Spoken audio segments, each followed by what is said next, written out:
मित्रों, आप सभी का आज की प्रेस वार्ता में स्वागत है। मैं 3 दिन और 3 रात से मणिपुर के अशांत इलाकों का दौरा कर रहा हूं। मणिपुर की हाल की स्थिति की जानकारी देने हेतु इस प्रेस वार्ता का आयोजन किया गया है। 29 अप्रैल को मणिपुर हाईकोर्ट ने, मैं कोई झिझक के बगैर कह सकता हूं, एक जल्दबाज फैसले के कारण यहां पर जातीय हिंसा और 2 ग्रुपों के बीच में हिंसा की शुरुआत हुई। विगत 6 वर्षों से, जब से मणिपुर में भारतीय जनता पार्टी की सरकार आई, मणिपुर बंद, ब्लॉकेड, कर्फ्यू और हिंसा से मुक्त हो गया था। नरेंद्र मोदी जी के नेतृत्व में भारतीय जनता पार्टी की मणिपुर सरकार, हमारे मुख्यमंत्री जी के नेतृत्व में इस डबल इंजन की सरकार ने विकास के सारे पैरामीटर्स में अभूतपूर्व सिद्धियां हासिल की। ये 6 साल मणिपुर के इतिहास में विकास और शांति के 6 साल के रूप में जाने जाते हैं। चाहे सेंट्रल इंस्टीट्यूशन लाना हो, चाहे इंफ्रास्ट्रक्चर को मजबूत बनाना हो, बढ़ावा करना हो, इंडस्ट्रियल इन्वेस्टमेंट लाना हो, एजुकेशनल इंस्टीट्यूशन को सुचारू रूप से चलाकर मणिपुर को नॉर्थ ईस्ट के एजुकेशन और स्पोर्ट्स में हब बनाने की बात हो, हर क्षेत्र में शांति के कारण मणिपुर विकास के रास्ते पर चल पड़ा था। विगत लगभग 1 महीने से मणिपुर में हिंसक घटनाएं हुई है। सबसे पहले तो मैं जिन दुर्भाग्यपूर्ण नागरिकों की हाल की हिंसा में मृत्यु हुई है, इस सभी के परिवारों के प्रति देश के प्रधानमंत्री जी की ओर से, मेरी ओर से और भारत सरकार की ओर से इनके प्रति संवेदना व्यक्त करता हूं। जान किसी की भी गई हो, देश के नागरिक की जान जाती है, तब हम सबको, मुझे, आपको, सभी को दुख होना बहुत स्वाभाविक है। ये 2 दिन के दौरान मैंने ढेर सारे इधर और साइड के लोगों से मुलाकात की है। मैंने ये 3 दिनों में अस्थायी कैंपों का दौरा किया है। ये 3 दिनों के अंदर मणिपुर के अलग अलग हिस्सों में, इम्फाल, मोरे, चुराचांदपुर, कोम्पोक्पी, सभी जगह जाकर नागरिकों के प्रतिनिधिमंडल और आहत लोगों से चर्चा करने का प्रयास किया है। राज्य के कैबिनेट मंत्रियों के साथ भी मीटिंग की है। महिला संगठनों के साथ भी दोनों ओर मेरी मीटिंग हुई है। मतई समुदाय के लगभग 22 सीएसओ को मैं मिल चुका हूं। इसी प्रकार से कुकी समुदाय के भी 25 से ज्यादा सीएसओ के साथ मेरी मीटिंग हुई है। बुद्धिजीवी संगठन, प्रोफेसर, रिटायर्ड अफसर, समाज के सभी वर्गों के साथ शांति लाने के उपायों के लिए और शांति की चर्चा के लिए मेरी बातचीत हुई है। अलग अलग 11 पॉलिटिकल पार्टियों के नेताओं के साथ भी मेरी डिटेल चर्चा हुई है। ओलंपियंस और राष्ट्रीय खेलों में खेले हुए खिलाड़ियों से भी मेरी चर्चा हुई है और सभी पार्टी के चुने हुए प्रतिनिधियों से भी मेरी चर्चा हुई है। 2 राहत कैंपों में मैं गया, दोनों राहत कैंप में स्थिति का जायजा भी लिया है और अलग अलग स्तर के भारत सरकार और मणिपुर सरकार के अधिकारियों की, सिविल अधिकारियों की और सुरक्षा बलों की मीटिंग भी मैंने की है। हमने ढेर सारे फैसले भी किए हैं जो आज मैं बताना चाहूंगा। भारत सरकार विगत 1 महीने से चलती हुई हिंसा होने के कारण और हिंसा में किसकी जिम्मेदारी है, इस सभी की जांच के लिए हाईकोर्ट के चीफ जस्टिस स्तर के रिटायर्ड न्यायाधीश का न्यायिक आयोग गठित कर जांच करेगा और ये जांच भारत सरकार की ओर से कराई जाएगी। भारत सरकार मणिपुर के गवर्नर साहिबा की अध्यक्षता में एक शांति समिति का गठन करेगी जिसमें सभी का समावेश होगा। उद्योगपति भी होंगे, खिलाड़ी भी होंगे, राजनीतिक दलों के प्रतिनिधि भी होंगे, चुने हुए प्रतिनिधि भी होंगे और अलग अलग सिविल सोसाइटी ऑर्गेनाइजेशन के प्रतिनिधि भी सभी प्रकार के होंगे। मणिपुर में अभी ढेर सारी एजेंसियां सुरक्षा की दृष्टि से काम कर रही है। उनके बीच में बेहतर समन्वय के लिए एडवाइजर श्री कुलदीप सिंह जी, जो कि रिटायर्ड डीजी सीआरपीएफ हैं, उनकी अध्यक्षता में इंटर एजेंसी यूनिफाइड कमांड की व्यवस्था आज से ही हम रचना में लाएंगे, जो सभी एजेंसियों के बेटर कोऑर्डिनेशन के लिए, पक्षपात विहीन कोऑर्डिनेशन के लिए इनकी अध्यक्षता में काम होगा। जितने भी केस रजिस्टर किए गए हैं, इसमें से 5 केस चयनित किए गए हैं और 1 केस इन जनरल कॉन्स्पिरेसी का रजिस्टर्ड कर ये 6 केसों की जांच सीबीआई का विशेष दल करेगा, जो भारत सरकार के तत्वाधान में किया जाएगा। और मैं सभी मणिपुर वासियों को विश्वास दिलाना चाहता हूं, किसी भी पक्षपात और भेदभाव के बगैर हिंसा के मूल तक जाकर आने वाले समय में कभी हिंसा न हो, इस प्रकार की एक न्यूट्रल जांच और दोषियों को दंडित करने की कार्यवाही की जाएगी।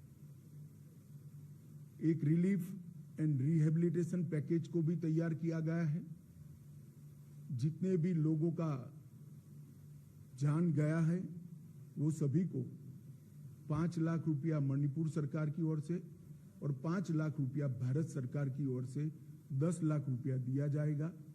ये राशि डीबीटी के माध्यम से उनके परिवारजनों के सीधे बैंक अकाउंट में ट्रांसफर की जाएगी।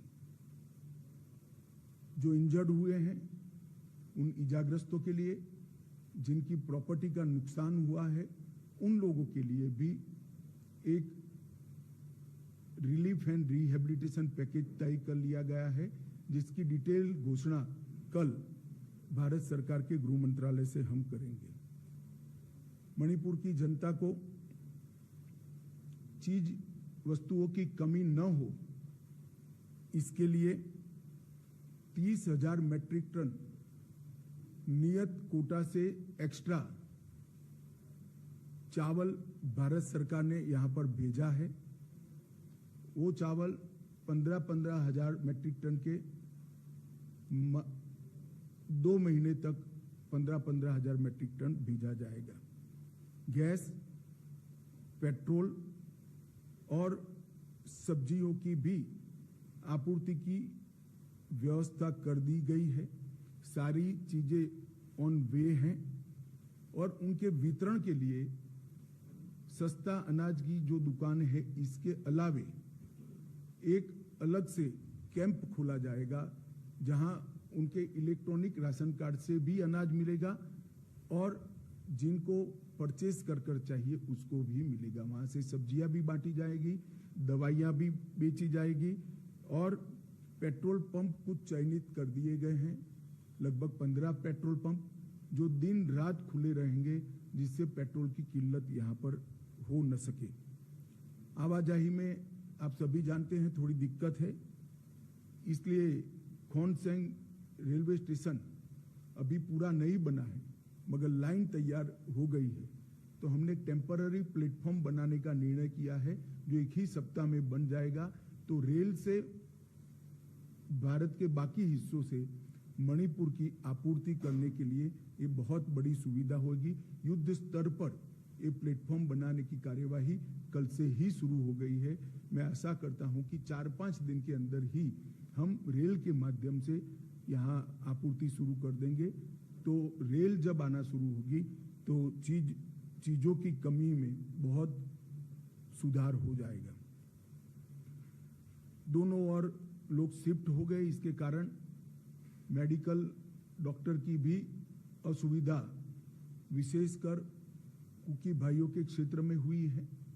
भारत सरकार ने 8 टीमें, जिसमें 20 डबल ग्रेजुएट डॉक्टर होंगे, वो डॉक्टरों के साथ उनकी टीमें भी होंगी। वो टीमें वहां से रवाना हो चुकी है। 3 टीम पहुंच चुकी है और 5 टीम आज शाम तक यहाँ रिपोर्ट कर देगी, जो मोरे, चूड़ाचांदपुर और कोमकोपकी के एरिया में क्षेत्रों में मेडिकल सुविधाओं का काम करेगी। और बाद में इम्फाल में भी अगर ये क्राइसिस होती है तो असम सरकार के डॉक्टर लाने की भी हमने व्यवस्था की है। कॉम्पिटिटिव एग्जाम और शिक्षा में मणिपुर के विद्यार्थियों को कोई व्यवधान न हो, इसलिए भारत सरकार के शिक्षा विभाग के उच्च अधिकारी आज यहाँ पहुंच चुके हैं। उनका और मणिपुर के शिक्षा विभाग के अधिकारियों का मीटिंग होने के बाद एक कॉन्क्रीट प्लान, जिससे कि बच्चों की पढ़ाई लिखाई बाधित न हो, उसको हम बनाएंगे, जिसमें ऑनलाइन एजुकेशन, ऑनलाइन एग्जामिनेशन और डिस्टेंस टीचिंग की भी व्यवस्था की जाएगी। ये सारी व्यवस्था को हम 2 दिन के अंदर एक फाइनल स्वरूप दे देंगे, जिससे बच्चों की शिक्षा में और एग्जामिनेशन में किसी भी प्रकार का व्यवधान न हो। कोर्ट में मणिपुर के कुछ हिस्सों से आने में तकलीफ है, हम हाईकोर्ट के साथ चर्चा कर रहे हैं। 3 जगह पे वर्चुअल माध्यम से अपीयर हो सके इस प्रकार की व्यवस्था की है, करने जा रहे हैं हम। चूड़ाचांदपुर, मोरे और कोमकोपकी में, जहां से मणिपुर हाईकोर्ट में सीधी अपनी बहस भी कर सकेंगे और हाईकोर्ट लिबरल तरीके से उनको जब तक स्थिति नॉर्मल नहीं हो जाती डेट भी दे पाएगी। इससे काम करने में काफी सरलता होगी। आवाजाही की सरलता से के लिए ये तीनों क्षेत्रों से एक अस्थायी हेलीकॉप्टर यातायात की व्यवस्था भी हम करने जा रहे हैं, जो सिर्फ 2000 रुपया पर पर्सन के रेट से इन लोगों को एयरपोर्ट तक छोड़ देगा और इंटरनल ट्रांसपोर्टेशन की भी व्यवस्था हेलीकॉप्टर के माध्यम से हम करेंगे। भारत सरकार और मणिपुर सरकार ने हेलीकॉप्टर सेवा का बाकी खर्चा भारत सरकार और मणिपुर सरकार उठाएगी, जैसे सुदूर क्षेत्रों में आवागमन में किसी भी प्रकार की कोई दिक्कत न हो। ये सभी प्रकार की व्यवस्था सुचारू रूप से चले, इसलिए एक जॉइंट सेक्रेटरी स्तर के गृह विभाग के अधिकारी मणिपुर में उपस्थित रहेंगे और 5 डायरेक्टर स्तर के अधिकारी भारत सरकार के अलग अलग मंत्रालय के यहाँ पर उपस्थित रहेंगे। परमानेंट सॉल्यूशन के लिए हमने म्यांमार और मणिपुर की बॉर्डर पर पहले ही ट्रायल बेस पर 10 किलोमीटर बाड़ लगाने का, फेंसिंग करने का काम हमने पूरा कर लिया है और 80 किलोमीटर के काम को हमने टेंडरिंग कर चुके हैं और बाकी की बॉर्डर की हम सर्वे भी चालू कर रहे हैं। और पड़ोस के देश से आने वाले लोगों की बायोमेट्रिक्स और आई इंप्रेशन लेने का भी काम चालू है, जिससे आने वाले दिनों में उकसावे से यहाँ पर हिंसा न हो। मेरी सभी मणिपुर वासियों के से अपील है कि आप कृपया अफवाहों पे ध्यान न दें। अफवाहों के निरसन के लिए यहाँ पर कुछ टोल फ्री नंबर बनाए गए हैं। इधर और साइड से शांति बनाए रखें। मणिपुर में शांति के कारण विकास का एक नया युग 6 साल से चल रहा था। कोर्ट के एक फैसले के कारण, थोड़ी मिसअंडरस्टैंडिंग के कारण ये मनमुटाव हुआ है। मुझे भरोसा है कि मणिपुर की जनता आपसी सद्भाव के साथ चर्चा कर जल्दी इसका निपटारा लाएगी। जहां तक केंद्र सरकार का सवाल है, मैं एक स्थिति स्पष्ट कर देना चाहता हूं। मैं सू ग्रुप वालों को भी एक कठोर संदेश देना चाहता हूं कि सू एग्रीमेंट का किसी भी प्रकार का वायोलेशन, किसी भी प्रकार का विचलन बहुत सख्ती से साथ लिया जाएगा और वो समझौते के भंग के रूप में लिया जाएगा। तो कृपया समझौते की सभी शर्तों का कठोरता से आप पालन करिए। आज से हम इसको बहुत स्ट्रिक्टली मॉनिटर करेंगे और जिन लोगों के पास हथियार हैं उनसे भी मैं अपील करना चाहता हूं कि अपने अपने हथियार पुलिस के सामने सरेंडर कर दें। कल से पुलिस कॉम्बिंग ऑपरेशन करेगी और कॉम्बिंग ऑपरेशन करने के बाद जिनके पास से हथियार मिलेंगे उन पर कठोर न्यायिक धाराएं लगाई जाएंगी। तो मेरा सभी से अपील है कि जिनके पास हथियार हैं वो सभी लोग पुलिस के सामने अपने हथियारों को सरेंडर कर दें। मैं सभी सिविल सोसाइटी ऑर्गेनाइजेशन से भी निवेदन करना चाहता हूं कि अफवाहों पर ध्यान न दें। समय शांति बनाने का है, समाज के अंदर सद्भावना बढ़ाने का है और जिस काम के लिए आप लोगों ने ऑर्गेनाइजेशन बनाया है, मैं मानता हूं वो काम यही है। तो आप लोग कृपया दोनों साइड से शांति बनाने का, चर्चा का और सद्भाव बढ़ाने का माहौल बनाए, ऐसी मेरी आप सबसे विनती है। धन्यवाद। एक आराम से करिए, बैठकर करिए।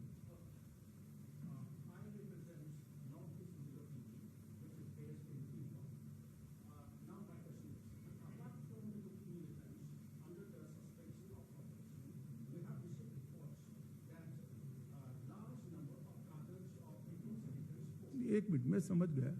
मैं हिंदी में बोला इसलिए शायद मेरी बात कम्युनिकेट नहीं हो पाई। अब ध्यान से सुनिएगा।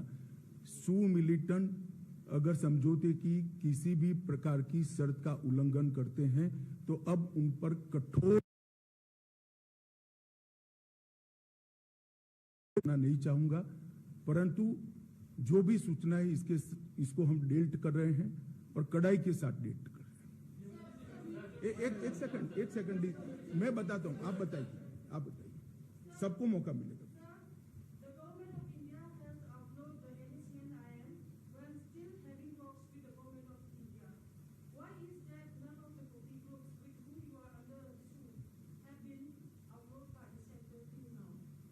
देखिए, हमारी बातचीत सभी से चल रही है। नॉर्थ ईस्ट में अब तक 15 अलग अलग हथियारी ग्रुपों से हमारा समझौता हो चुका है। 8000 से ज्यादा लोग सरेंडर हो चुके हैं। नरेंद्र मोदी सरकार बनने के बाद 2014 से लगभग 8000 उग्रवादी हथियार डालकर मेन स्ट्रीम में आए हैं। बाकी लोगों से भी बातचीत चल रही है। ये सभी से बातचीत एक उच्चतम स्तर पर गृह मंत्रालय कर रहा है, मगर जब कॉम्प्लेक्स पोजीशन होती है, 50-50 साल पुराने मसले होते हैं, इसका निपटारा लाने में समय लगता है। एक सेकंड, सबको कहें।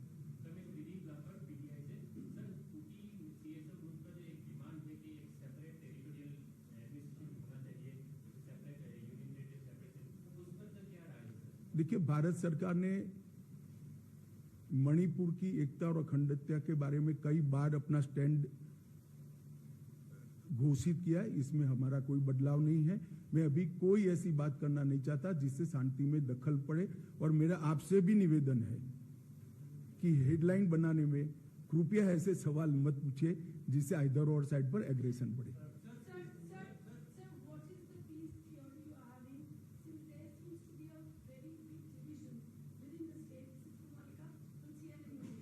देखिए, वार्ता और संवाद यही रास्ता है मतभेदों को और मिसअंडरस्टैंडिंग को क्लियर करने का।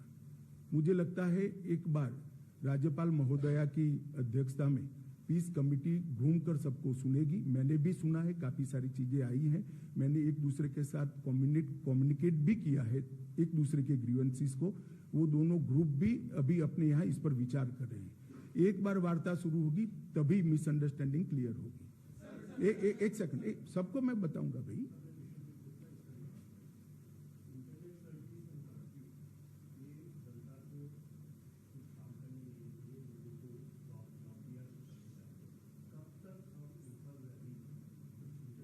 शांति होते ही तुरंत कर देंगे।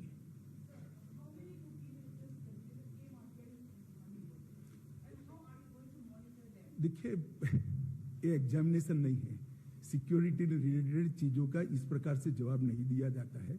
आप भी जरा सोचिएगा कि सवाल कैसे पूछने चाहिए। धन्यवाद।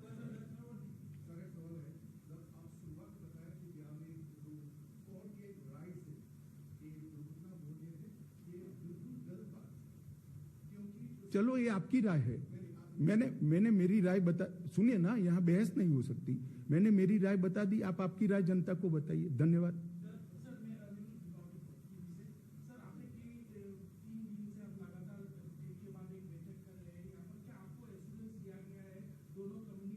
जी, मुझे दोनों कम्युनिटी के सीएसओ के माध्यम से विश्वास दिलाया गया है कि जो मिसअंडरस्टैंडिंग है इसको हम जल्दी ही निपटारा करेंगे, और दोनों कम्युनिटी ने अपनी अपनी जनता के साथ बातचीत करना भी शुरू कर दिया। इसकी ग्राउंड रिपोर्ट भी मिलती है। मैं बहुत ऑप्टिमिस्टिक हूँ कि जैसे ही राज्यपाल महोदय की अध्यक्षता में एक कमेटी घूमकर सबसे चर्चा करना शुरू होगी, समाधान निकल आएगा। एक सेकंड।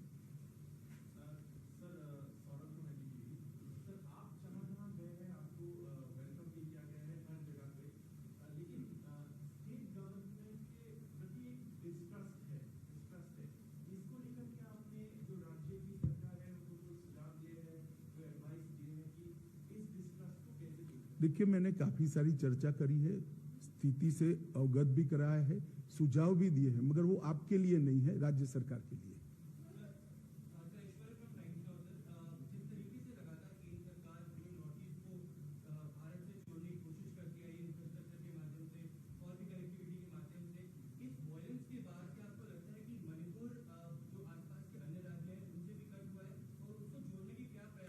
ये टेम्पररी फेज है। यहाँ स्थिति सामान्य बहाल होने के साथ ही मणिपुर पहले की तरह विकास के रास्ते पर चला जाएगा, मुझे पूरा विश्वास है। मैडम, आपने एक बार पूछ लिया ना।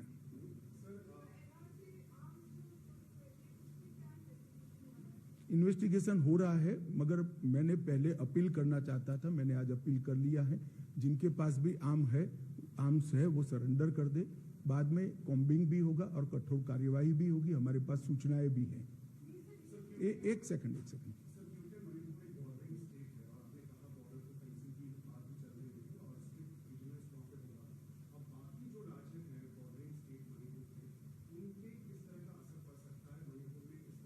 पहले मेरी बात पूरी आप सुन लीजिए। 10 किलोमीटर बॉर्डर फेंसिंग हमने ट्रायल बेस पर किया है, और इसके आधार पर 80 किलोमीटर और कर रहे हैं। बाकी का सर्वे चल रहा है। और जहां तक बाकी स्टेटों का सवाल है, जहां जहां प्रॉब्लम होगी भारत सरकार जरूर सोचेगी रिपोर्ट के आधार पर।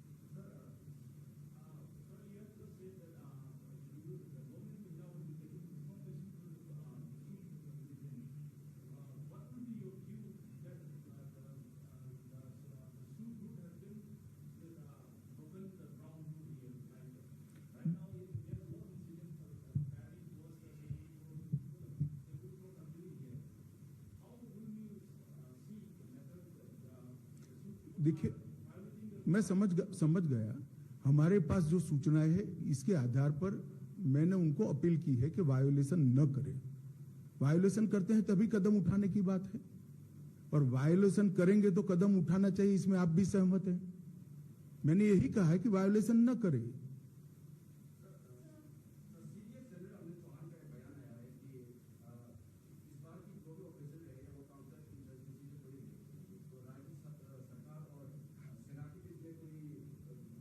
ना जी, मैंने पहले ही कहा है नस्ली हिंसा है।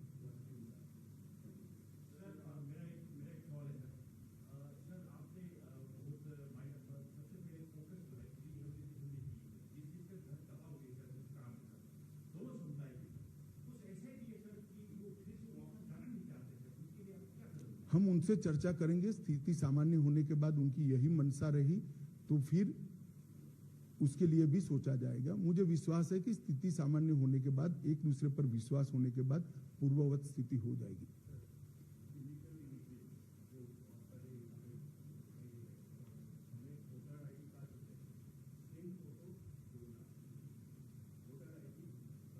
मैंने इसीलिए कहा कि सबके थंब इंप्रेशन और आई इंप्रेशन लेने की शुरुआत ऑलरेडी कर चुकी है भारत सरकार, सिर्फ मणिपुर नहीं, सभी राज्यों में।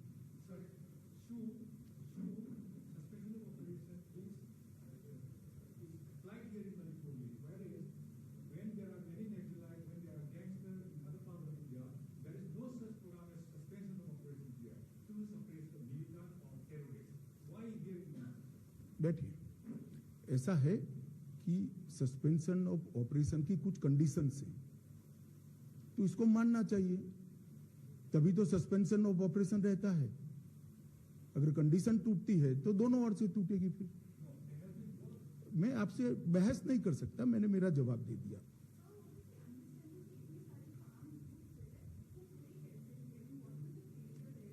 काफी कुछ मात्रा में आर्म्स आ गए हैं, और जब मॉब आता है तब उस पर डायरेक्ट फायरिंग करना एक झिझक होती है। अब स्थिति सामान्य हुई है, और मुझे विश्वास है कि आज मेरे कहने के बाद काफी मात्रा में और भी आ जाएंगे। नहीं आएंगे उसको हम कठोरता के साथ कॉम्बिंग कर ढूंढेंगे।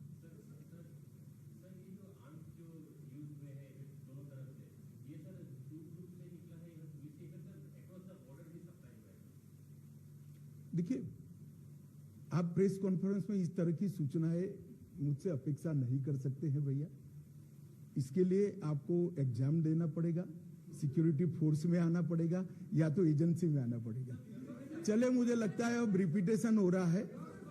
मैं अंत में आप लोगों को भी अपील करना चाहता हूं कि आप भी शांति हो इस दिशा में आपका रिपोर्टिंग भी कीजिए, आप सभी अपील भी कीजिए, और सभी समुदायों को शांति बनाने में आपका सहयोग भी दीजिए। बहुत बहुत धन्यवाद।